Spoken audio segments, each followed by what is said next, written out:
Hello friends, ये देखिए मैंने ये थोड़े से आंवले लिए हुए हैं और मैं इससे एक नई रेसिपी बनाने जा रही हूँ जो बहुत ही फ़ायदा करती है। और इसको धोकर फिर पोंछ कर कपड़े से, इससे पानी नहीं रहना चाहिए। फिर ये देखिए कद्दूकस से, ये जो बड़ा वाला छेद है इससे इसको कद्दूकस करना है। अगर आपके पास इससे भी बड़ा छेद वाला कद्दूकस है तो आप उससे कद्दूकस कर लीजिए। उसके बाद इसकी रेसिपी बनाते हैं। ये देखिए मैंने आंवले को कद्दूकस कर लिया है। ये इससे ये छोटे छोटे पीस हो गए हैं। देखिए मैंने कढ़ाई रखी हुई है, कढ़ाई गर्म हो गई है और इसमें आंवला डाल देते हैं।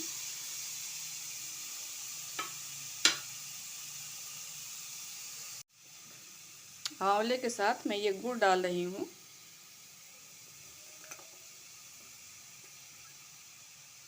और इसको बराबर से चलाते रहेंगे।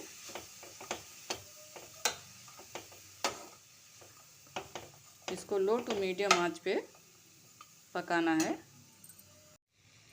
इसमें अब साथ में मैं देखिए काला नमक है और ये सेंधा नमक है, आप सफ़ेद नमक डाल सकते हैं।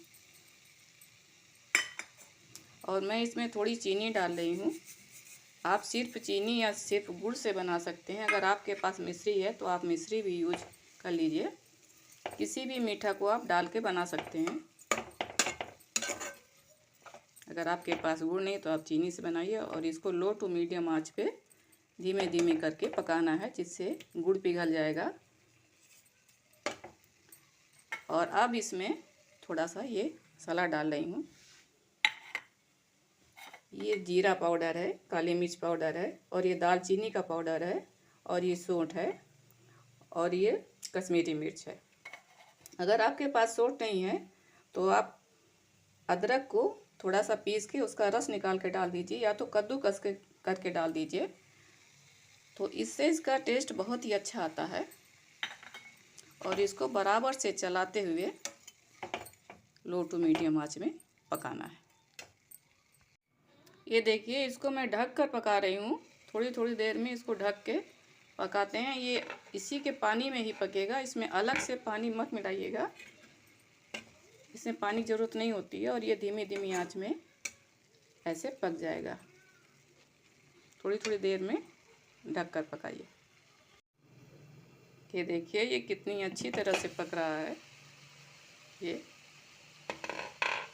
और इसका कलर और अच्छा करने के लिए आप इसमें फूड कलर मत मिलाइए, इसमें थोड़ी सी हल्दी डाल दीजिए। तो हल्दी फ़ायदा भी करती है और कलर का भी काम करती है।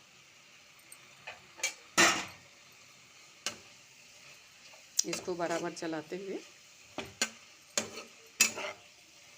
ऐसे पकाते रहिए।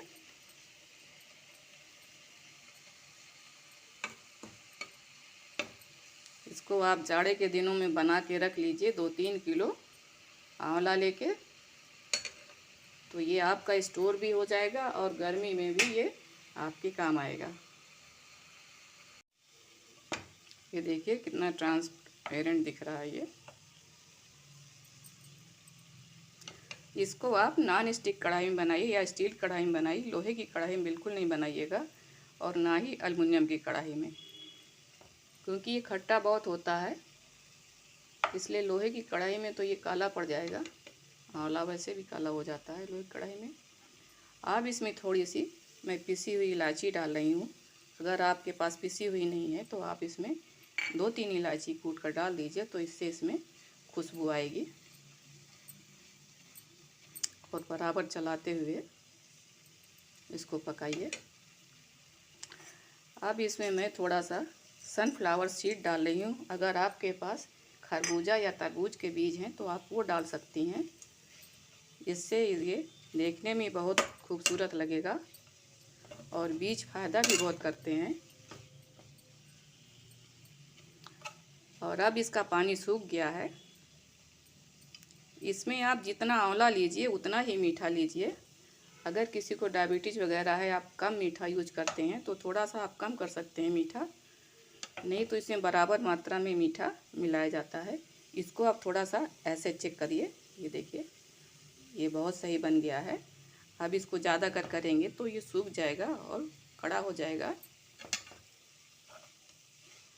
ये देखिए कितनी अच्छी तरीके से बन गया है, ये पक गया है।